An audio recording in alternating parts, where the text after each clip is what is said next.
Shalom bien-aimés dans le Seigneur. Je vous salue tous dans le nom glorieux et puissant de notre Seigneur et Sauveur Jésus-Christ de Nazareth.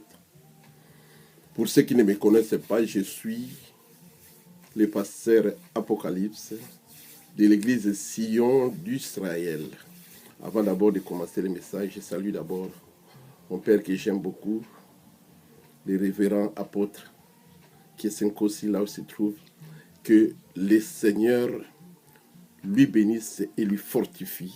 Et surtout qu'il est en train de faire l'œuvre de l'Éternel tout en étant rempli de l'Esprit Saint. Que Dieu bénisse beaucoup, abondamment son serviteur. Et que la paix règne là où il est. Je vais d'abord faire la prière. Une courte prière avant de commencer le message. Et je demande d'abord, pour ceux qui me suivent, je suis en direct de YouTube.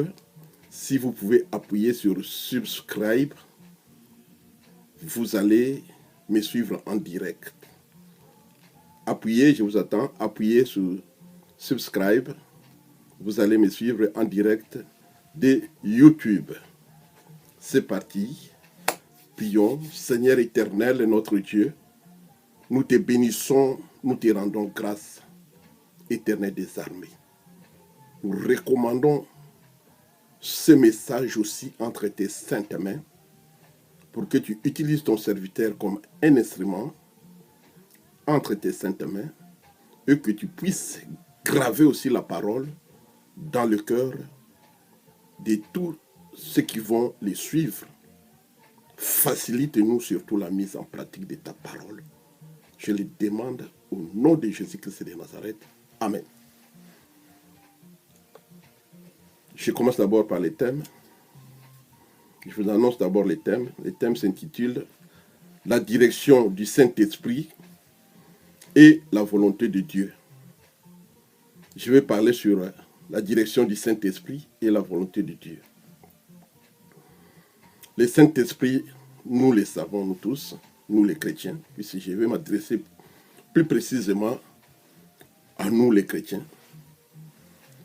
Dieu veut nous parler des bonnes choses au travers de ces messages. Donc soyez attentifs pour suivre les messages. Car il s'agit surtout de l'Esprit Saint. Ainsi que de la volonté de l'Éternel. Quand nous sommes venus en Christ, on était venus vides.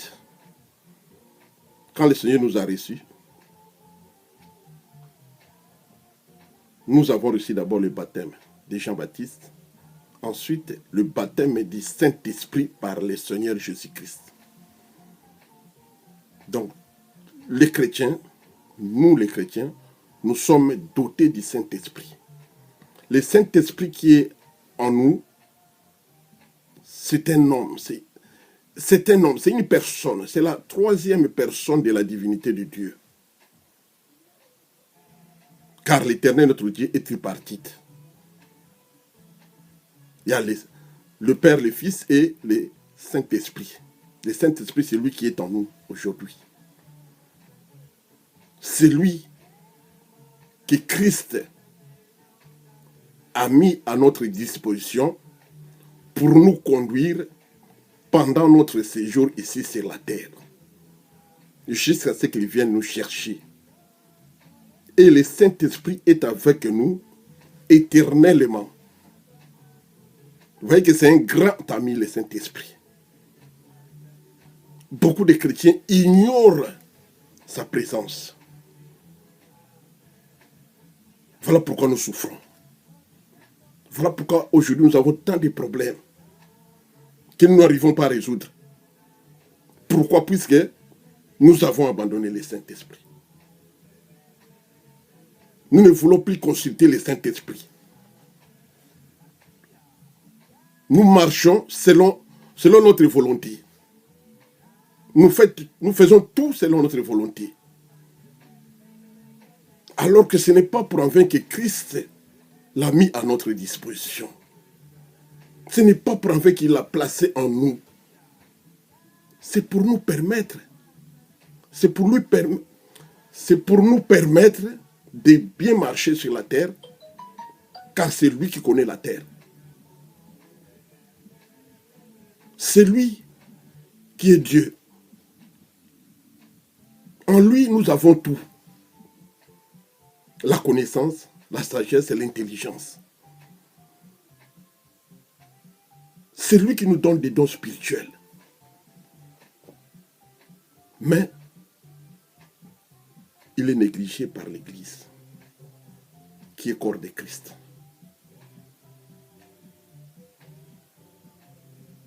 Pas tellement négligé, mais nous ne connaissons pas comment faut-il marcher avec lui. Nous le mettons derrière, au lieu de lui mettre devant nous pendant notre séjour ici sur la terre. Car c'est lui qui connaît tout. La Bible dit que c'est lui qui sonde les profondeurs de Dieu. C'est lui qui doit nous conduire, nous diriger, nous montrer la route. Quand il dit fais ça, c'est ça que nous allons faire. Tournez à gauche, nous tournons à gauche. À droite, nous allons à droite. En arrière, nous allons en arrière. Devant, nous allons devant. Donc tout ce qu'il va nous dire de faire, c'est ça que nous allons faire. La Bible dit que Dieu parle tantôt d'une manière, tantôt d'une autre.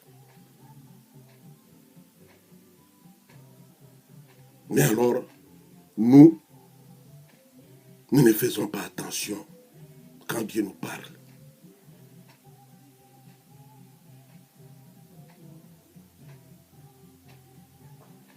Et qu'est-ce qui se passe? Nous attristons souvent le Saint-Esprit.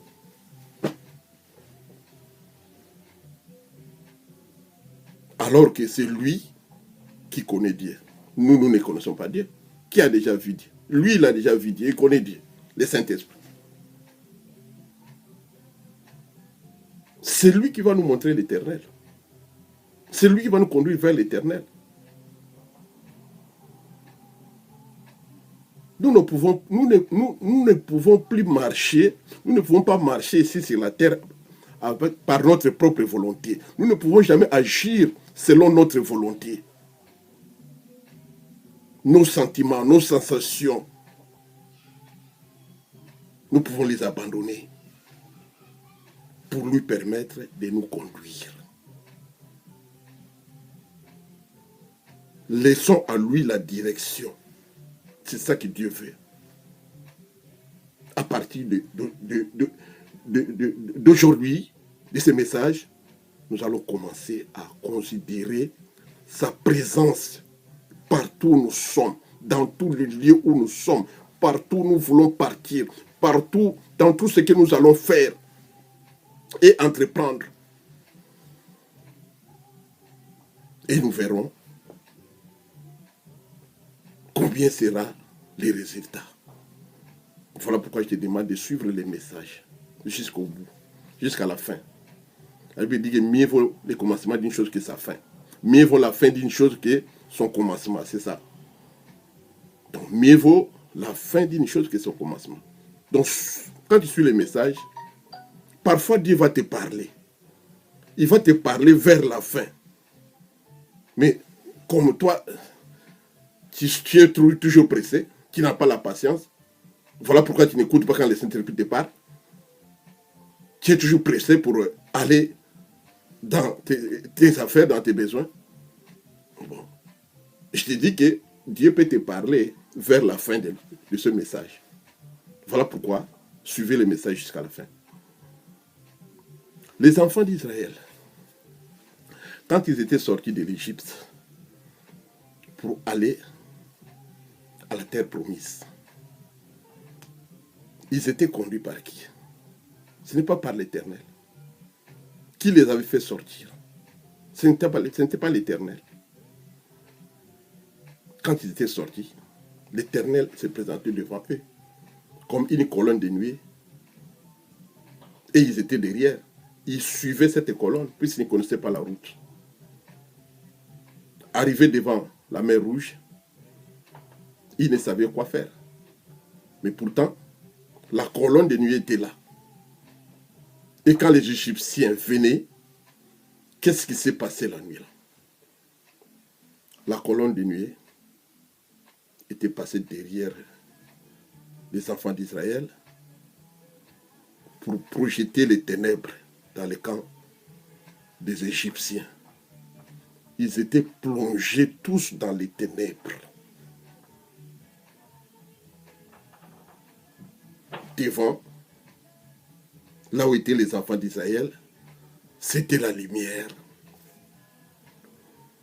Une lumière extraordinaire. Regardez la différence. Tandis que les autres étaient dans les ténèbres. Pendant que les uns étaient dans la lumière, les autres étaient dans les ténèbres. Et cette ténèbre-là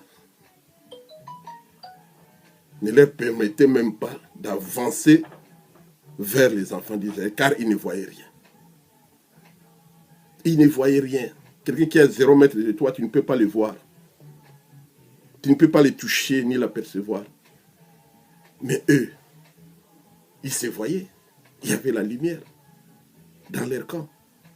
Tandis que l'autre, dans l'autre camp, il y avait les ténèbres. Nous allons lire ça dans le livre rapidement. Exode 14, 19 à 20.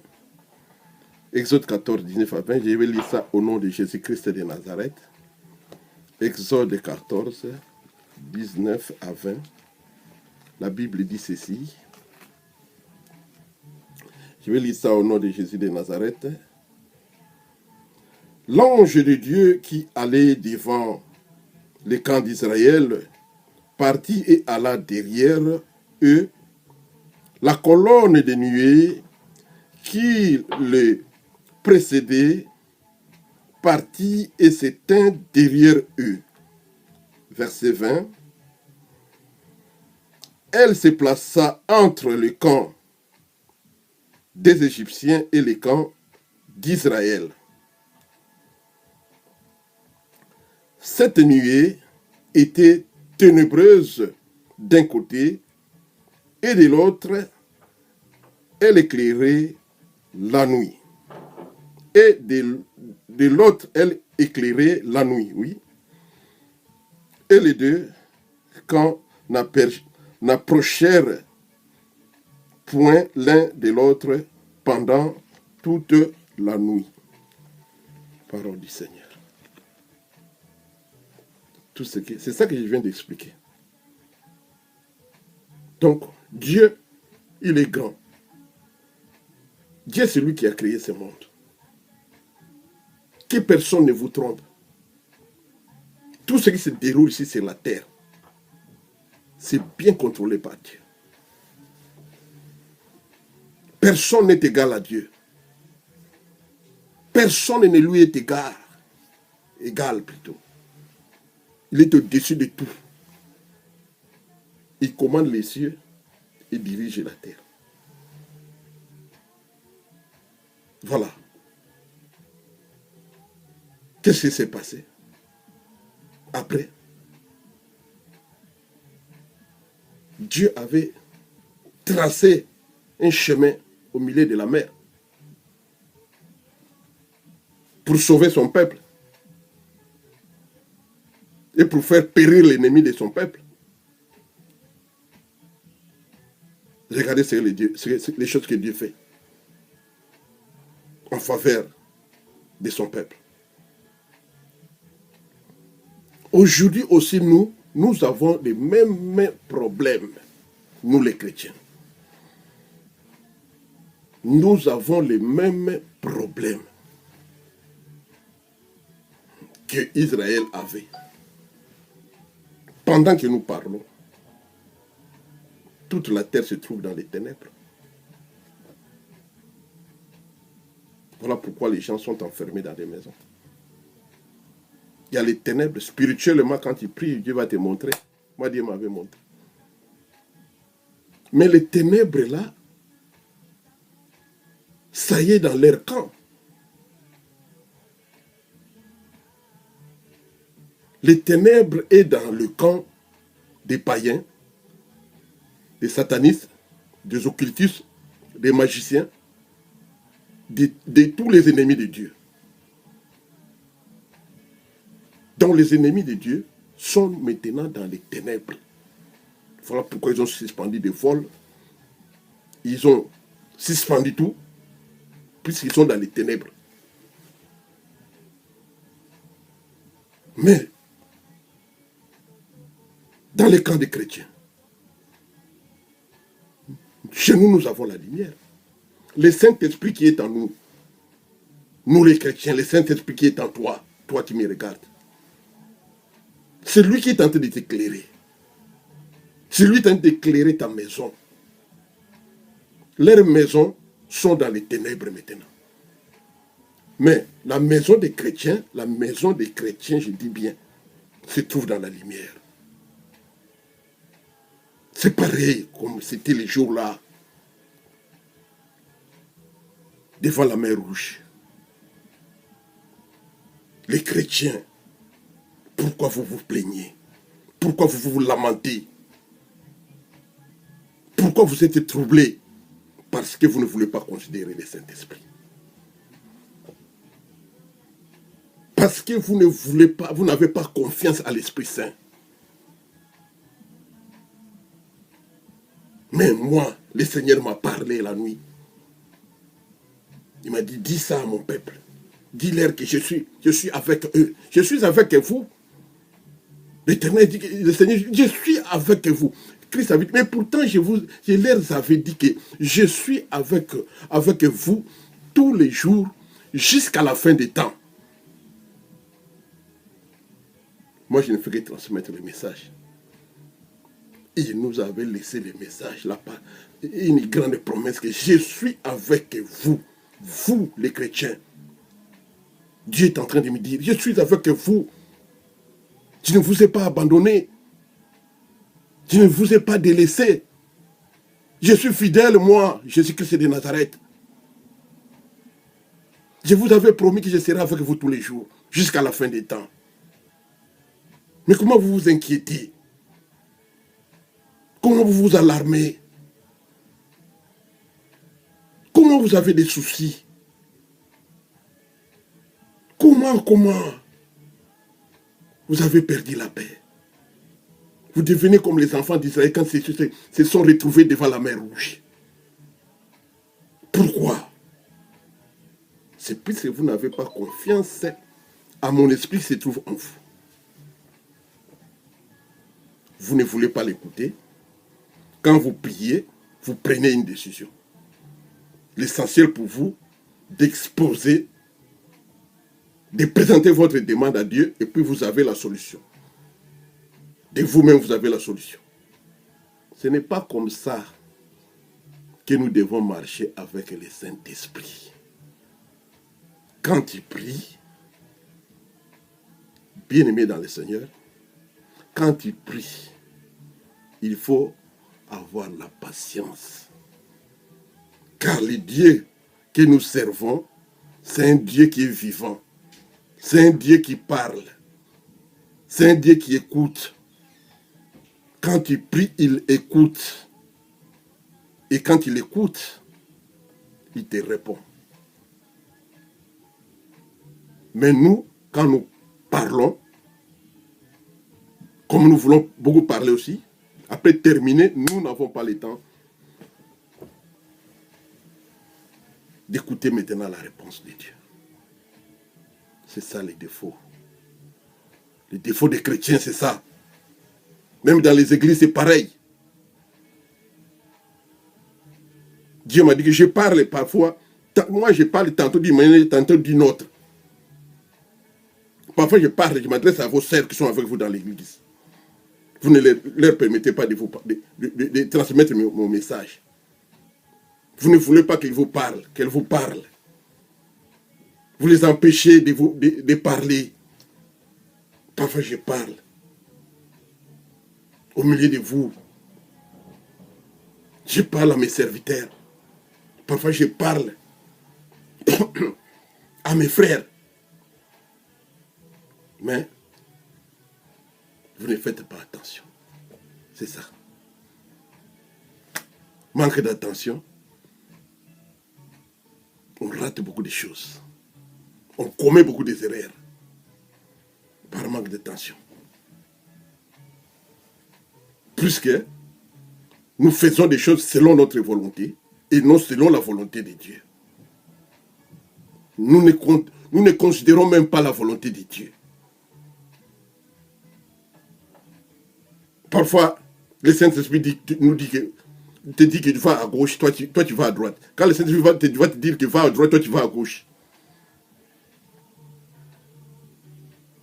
Quand le Saint-Esprit te dit qu'il ne fait pas ça, toi tu fais ça.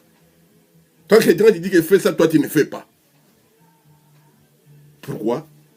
Puisque le problème est que nous avons des problèmes d'abord dans la communion.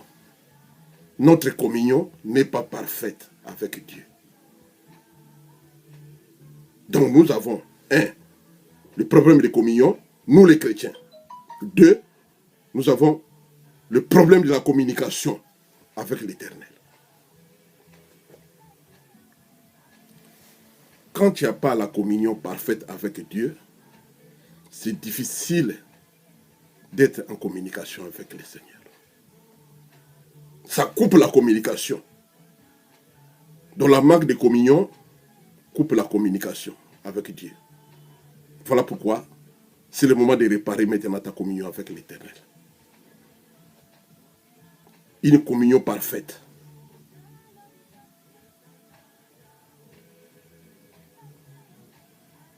Dieu veut que tu puisses réparer la communion avec lui. Si tu répares ta communion avec Dieu, Dieu à son tour va réparer la communication. Est-ce que vous me comprenez? Je répète encore. Si toi, tu répares ta communion avec Dieu, et quand Dieu va remarquer que ta communion avec lui devient parfaite, Dieu va réparer maintenant à son tour la communication. Et vous allez vous comprendre maintenant très bien. Vous serez attentif à l'écoute de Dieu. Il parle tantôt d'une manière, tantôt d'une autre. Il peut parler même dans des songes, au travers des rêves, des visions, des révélations. Dieu peut parler au travers de ton prochain. Il peut parler au travers d'un serviteur, de son serviteur. Il peut parler au travers de sa parole, qui est la Bible. Il peut parler. Il est multisystème, l'Éternel des armées. Donc il parle tantôt d'une manière, tantôt d'une autre. Mais nous ne faisons pas attention quand Dieu nous parle. Voilà pourquoi nous avons souvent des problèmes. Nous avons des contretemps et des contradictions. Puisque nous ne voulons pas. Nous ne savons pas comment marcher avec le Saint-Esprit. Nous mettons le Saint-Esprit derrière. Nous sommes devant. Je vous ai parlé des colonnes de feu devant Israël. La colonne de nuée s'est présentée devant et ils étaient derrière. Et quand la colonne monte, c'est le départ. Quand la colonne va s'arrêter, et aussi ils s'arrêtent. C'est là où ils vont camper. Jusqu'à ce que la colonne va se lever encore. Donc, ils suivaient la direction de la colonne de nuée.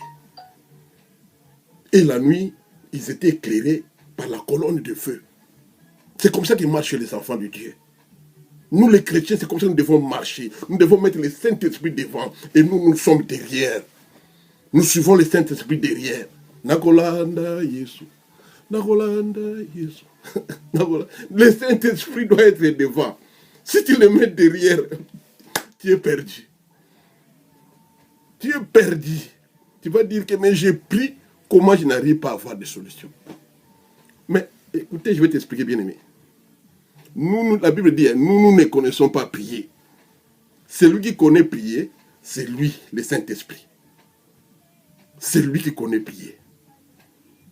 Comme c'est lui qui connaît prier, nous, quand nous prions, lui, il prend les messages, il transmet à Dieu. Car c'est lui qui connaît l'Éternel. C'est lui qui connaît le Père.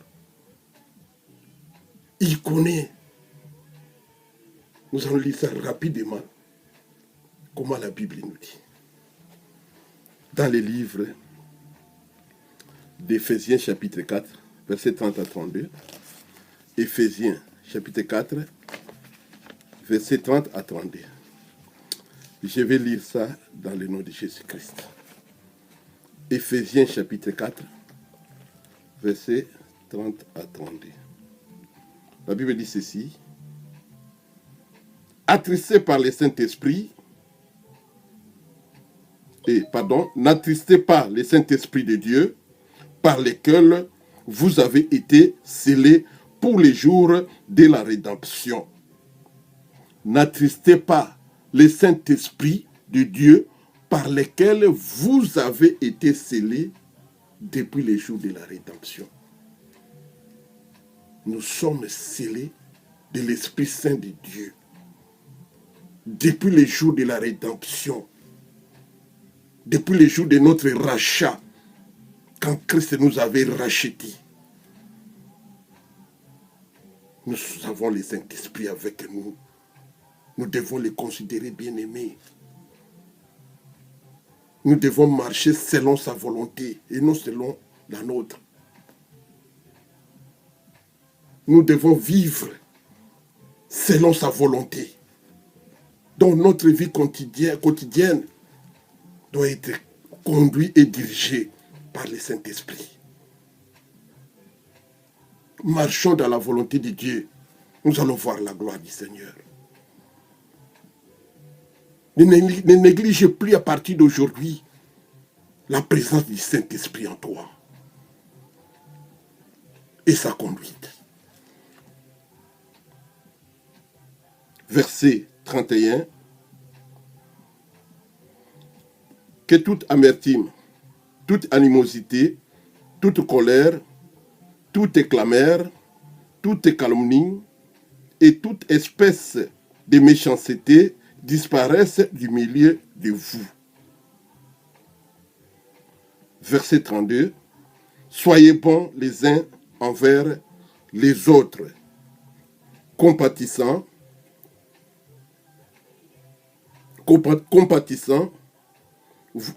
vous, pardonnant réciproquement, comme Dieu vous a pardonné en Christ Jésus. Nous devons abandonner toutes ces choses-là que je viens de citer. La colère, toutes ces choses-là, ce n'est pas bon pour un enfant de Dieu qui a le Saint-Esprit en lui. Les mauvaises habitudes là, nos mauvais comportements, la haine, la jalousie, toutes ces choses-là que nous faisons, tous ces mal-là que nous commettons,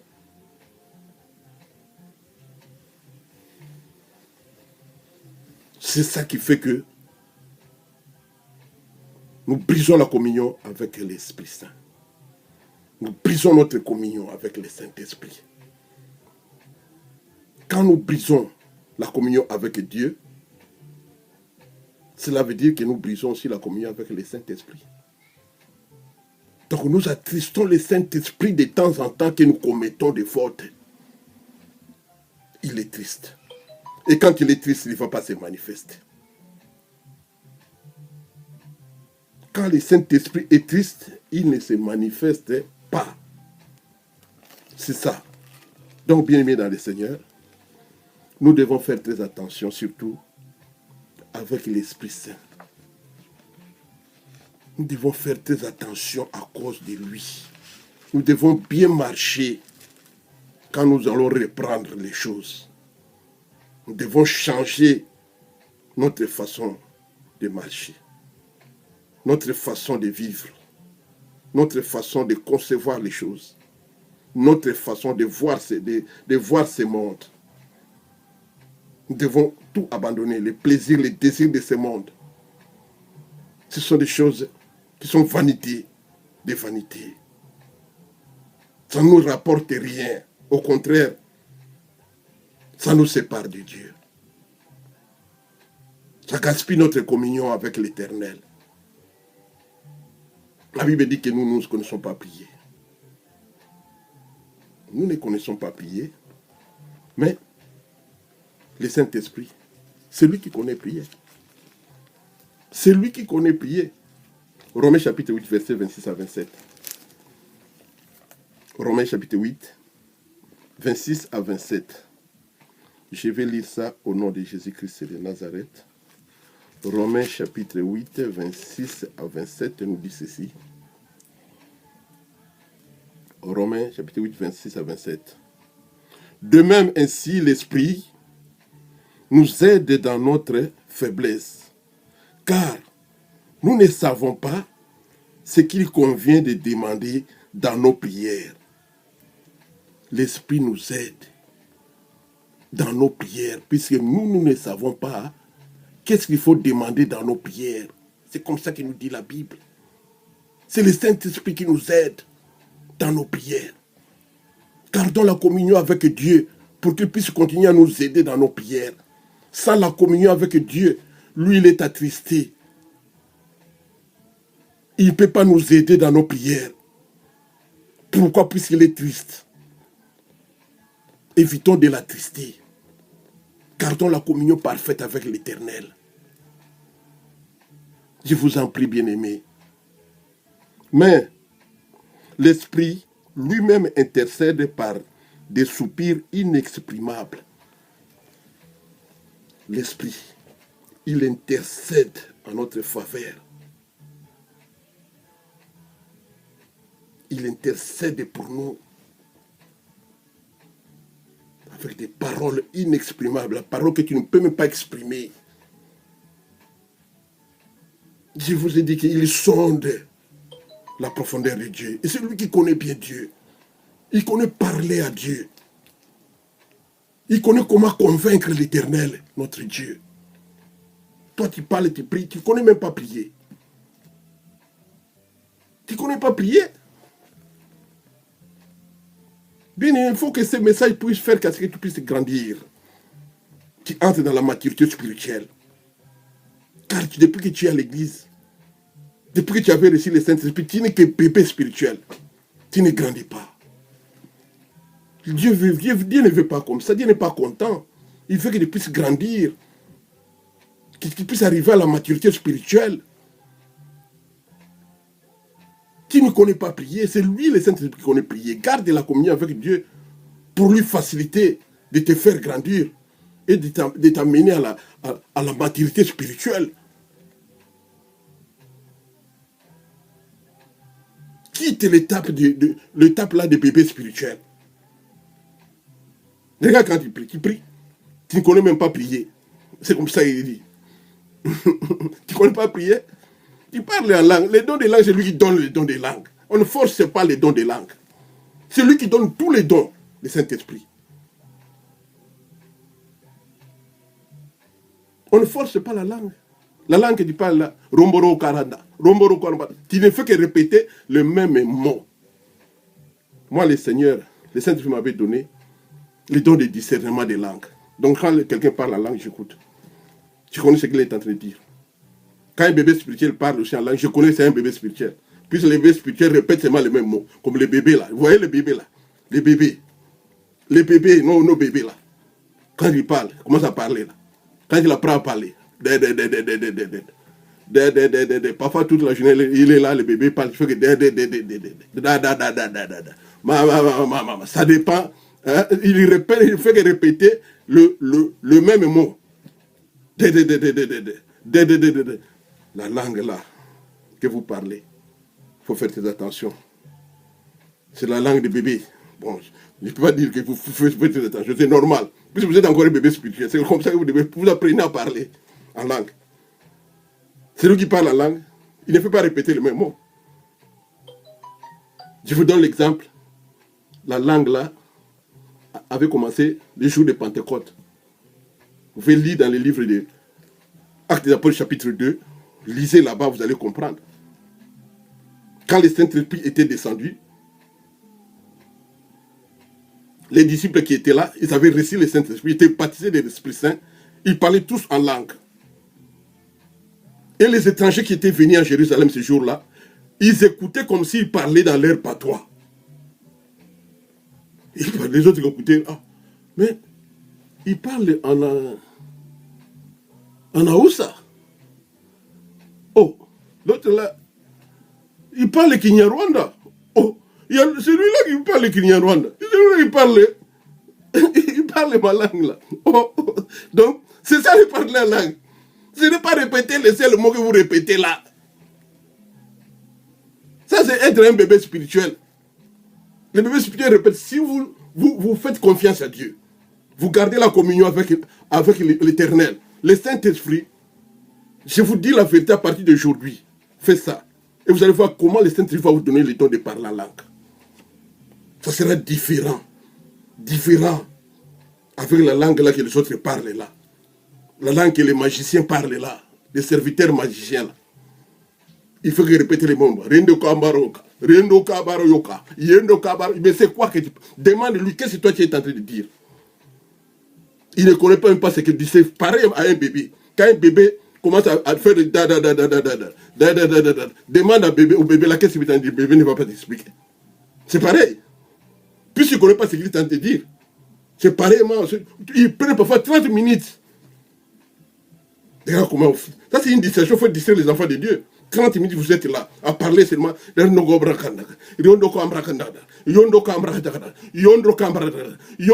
minutes.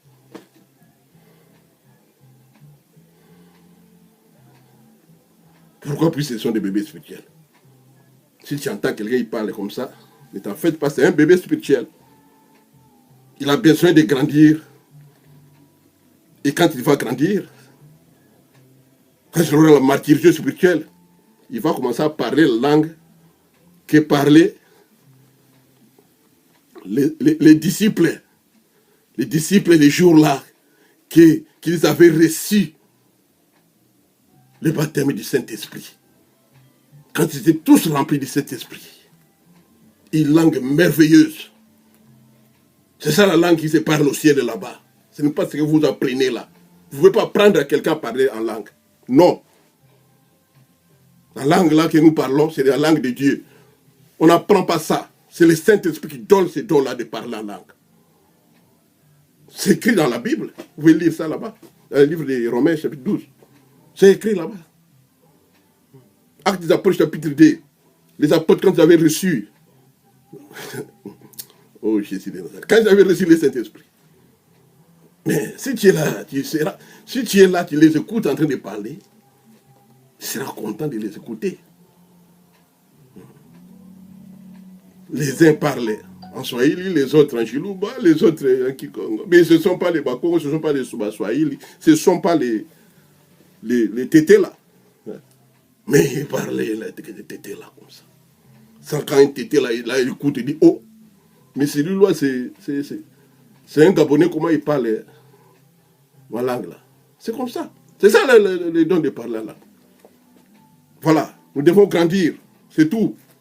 Nous devons grandir spirituellement, arriver à l'état de maturité pour que le Saint-Esprit puisse nous donner les restes des dons que nous avons besoin. Et nous avons besoin surtout les dons de discernement. Nous devons prier pour que le Saint-Esprit puisse nous donner les dons de discernement des esprits. C'est ça qui est très important. Puisque le serpent peut entrer, peut s'infiltrer dans l'église. Et il parle aussi. Les serpents qu'on appelle les pythons, ils parlent. Tu vois, quand les serpents parlent, si il n'y a pas des gens qui ont l'esprit de discernement, ils vont accepter tout ce que le serpent va dire, tout ce que le python va prononcer. Et ils vont mettre l'église en erreur. Voilà pourquoi nous devons demander les dons de discernement des esprits. Quand tu as le don de discernement des esprits, quand les enfants de Dieu parlent, tu connais que ça c'est un enfant de Dieu qui est en train de parler. Il dit ceci, il dit cela. Voilà. Et quand il continue à prier, quand il demande les dons d'interprétation, les dons d'interprétation des langues, il va commencer aussi à interpréter ce qu'il parle. C'est comme ça, un chrétien parfait. Un chrétien qui est en mature. Bien aimé dans le Seigneur, je continue. Donc c'est ça ce que je voudrais dire. Ah, le temps est parti. J'ai beaucoup à dire, mais le temps est parti. Bon, je vais vous donner un exemple. Un exemple de Abraham. Quand Abraham avait besoin d'une épouse pour son fils Isaac, qu'est-ce qu'il avait fait? Abraham avait envoyé son serviteur en Mésopotamie pour aller lui chercher l'épouse de son fils. Suivons maintenant les serviteurs. Quand les serviteurs étaient partis, dès qu'il était arrivé en Mésopotamie, qu'est-ce qu'il avait fait? Qu'est-ce qu'il avait fait? Nous allons lire ça rapidement. Je regrette plus si je n'ai plus beaucoup de temps. Qu'est-ce qu'ils avaient fait? Nous allons lire ça dans le livre de Exode chapitre 14.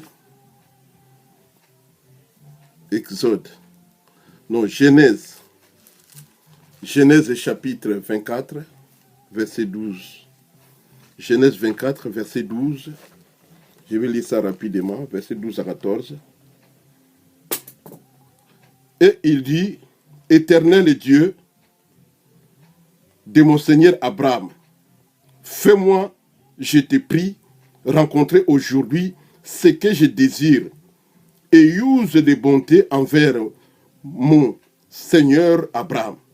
Verset 13, voici je me tiens près des sources d'eau et des filles des gens de la ville vont sortir pour puiser de l'eau. Que la jeune fille à laquelle je dirai, penche ta cruche, je te prie pour que je boive et qui répondra, bois et je donnerai aussi à boire à tes chameaux. Soit celle que tu as destinée à ton serviteur Isaac. Et par là, je connaîtrai que tu uses de bonté envers mon Seigneur. Vous voyez?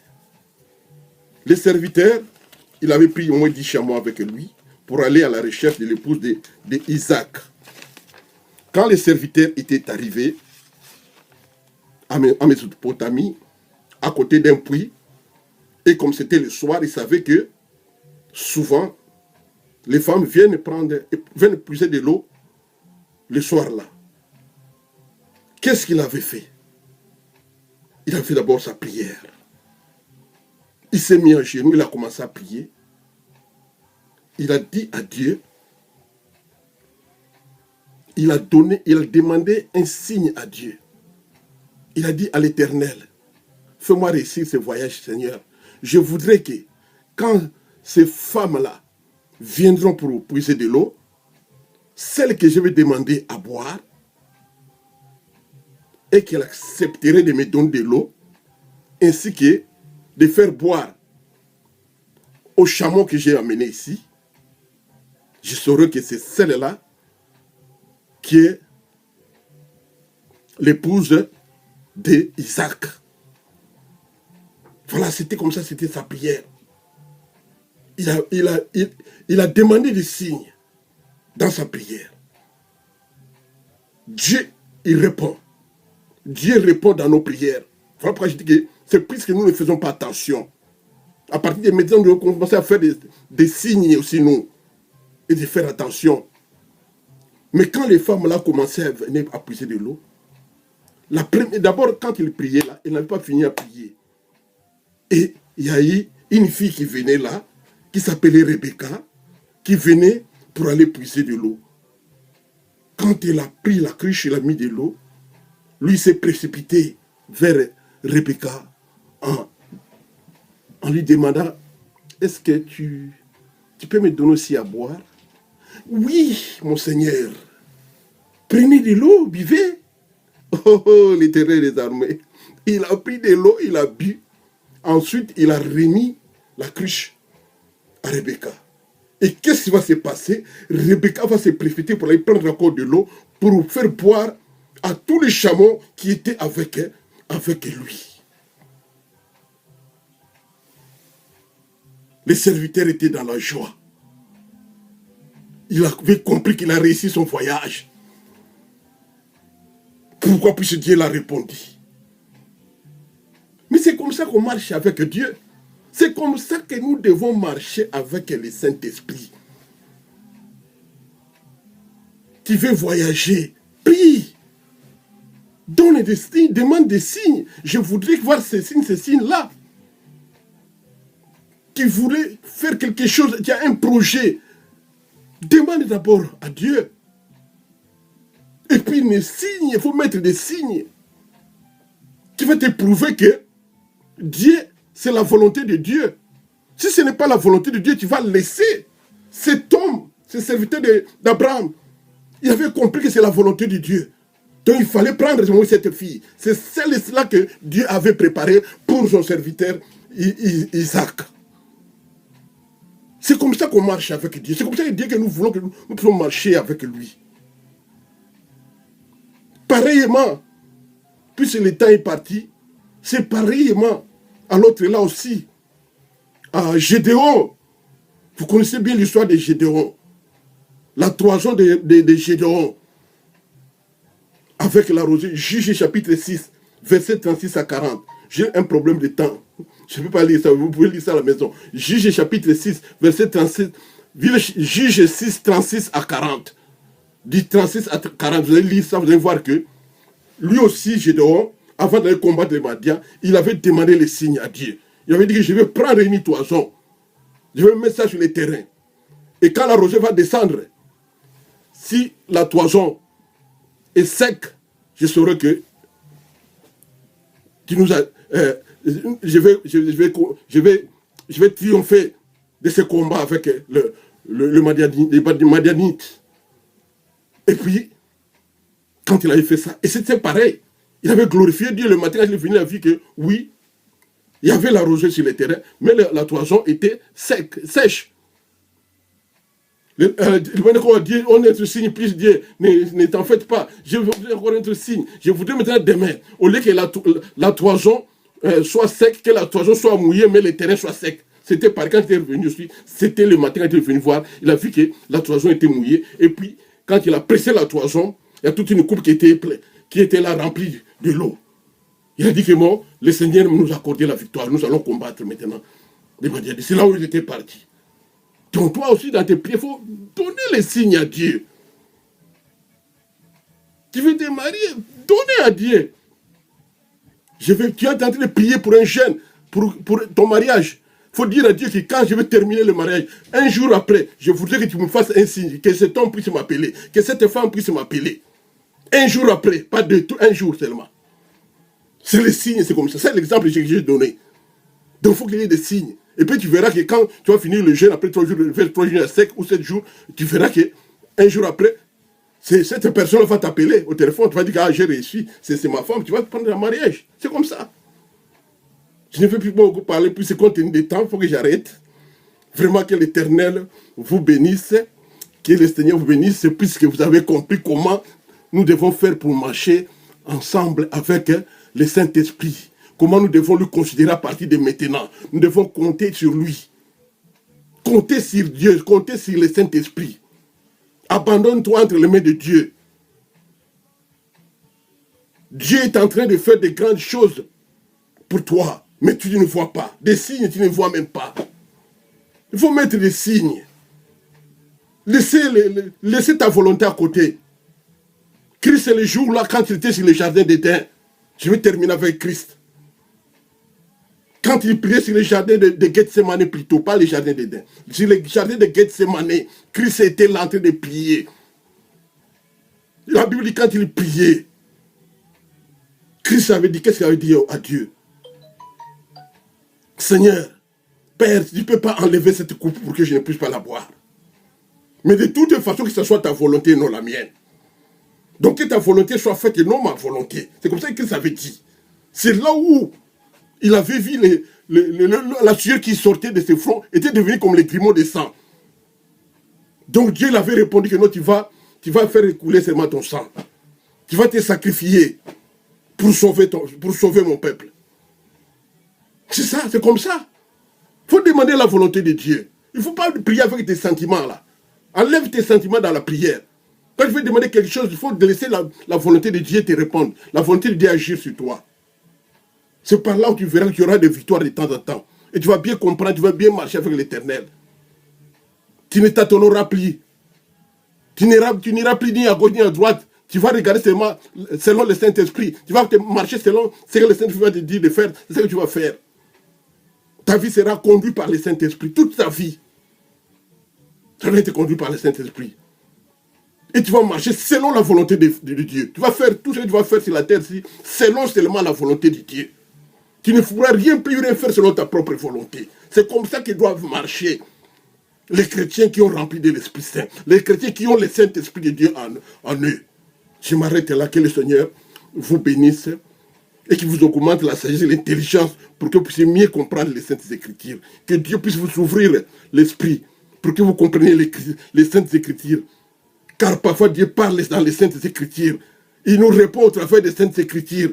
Voilà pourquoi nous devons tout de temps en temps jeter un coup d'œil dans les Saintes Écritures pour entendre, pour écouter la réponse de Dieu sur nos prières.